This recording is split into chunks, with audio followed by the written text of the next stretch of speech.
gosh, I've got to start again. I get bloody tired because I know I've gone over the limit and it'll just get taken down. So I've pulled back on that. I was just saying about Miliband. You know how I feel about him. And I've just had my increased electricity bill.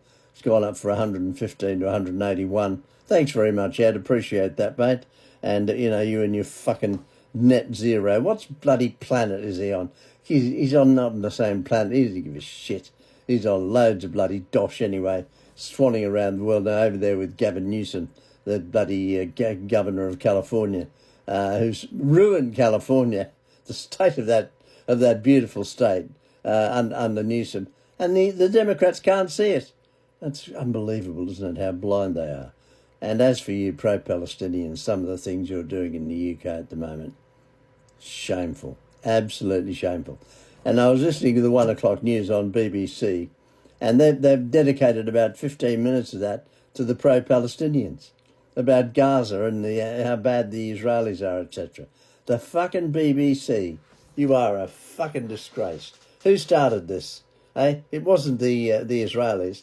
No, it was Hamas. And they're getting stronger again. Guess who's providing them with weapons? Iran. And what's Trump doing about Iran? I wish I knew. I wish I was a fly on the wall inside there. You've got 3 carrier battle groups now within range, loads of military, loads of stuff out there. They could take down this regime tomorrow.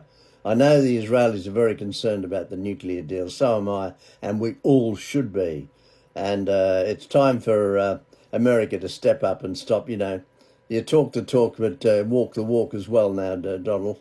Do something soon. Those people of Iran deserve better. 4.5 decades of violence being perpetrated against the beautiful people of Iran. And where are all the demonstrations out there? They're demonstrating for the Iranian people. No, nothing. What about those about the Russians? I mean, Putin's been in power for 23 years, 20 of them he's been at war. He's ruined the Russian economy. Millions of people have lost their lives. They're in terrible, terrible straits. You don't hear about it because of censorship. And yet he goes on. And will there be peace in Ukraine? And why is Donald Trump so pro-Putin? It's got me fucking totally bamboozled. I don't understand it. And good for Ukraine. They're not going to accept that giving away all that territory in the east. They don't need to anyway. They're doing very well on their own, thank you. And NATO, you should be ashamed. The United Nations a fucking joke. And the EU a joke.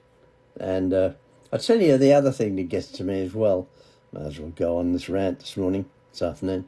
Is all these ex-Tory politicians who are all over the fucking news and they're pontificating about things. You're the fuckers who put us in this situation in the first place.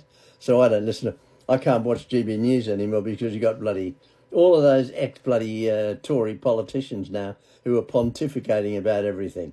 Can't stand it. I've really lost respect for GB News except for a couple of presenters.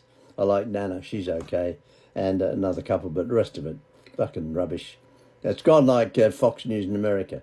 It's, I know it's right-wing, that's something, because most of the news channels across the world are left-wing, as you know. And, of course, the mouthpiece for Hamas here in the UK is the BBC. I was listening to the 1 o'clock news. Did you hear it? That report, that pro-bloody anti-Israeli bias they've got. It's unbelievable, absolutely disgraceful. And Liz Tassett is in Tehran at the moment. Oh, what planet's she on? I used to have a lot of respect for her once. Not anymore. What a shame how things have changed in the world today. I just want peace in Ukraine. Nearly 4 years that war's been going.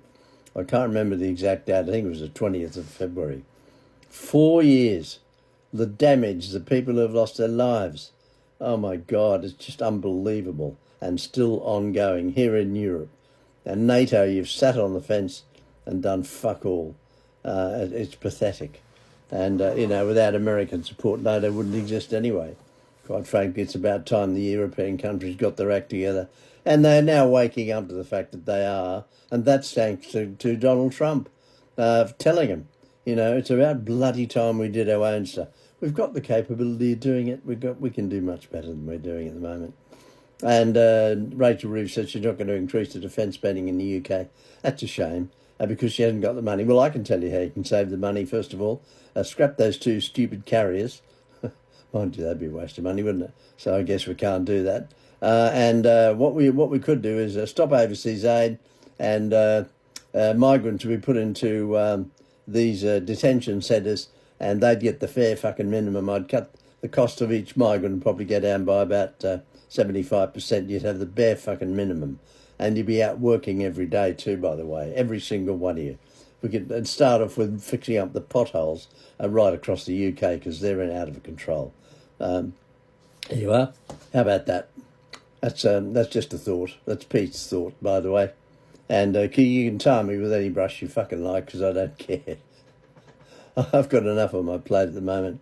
I've had a pretty crappy couple of weeks, as you all know, and today every day is a bit of a struggle at the moment, but I'm slowly getting there. I thank you all very much for the views and your comments, good, the bad and the ugly, mostly good, and I thank you for that. Do take care. It's Wednesday afternoon now and it's 2:30, and I want you to have a pleasant day. I hope you're feeling well, and take care. Look after yourself for Pete's sake. Bye-bye.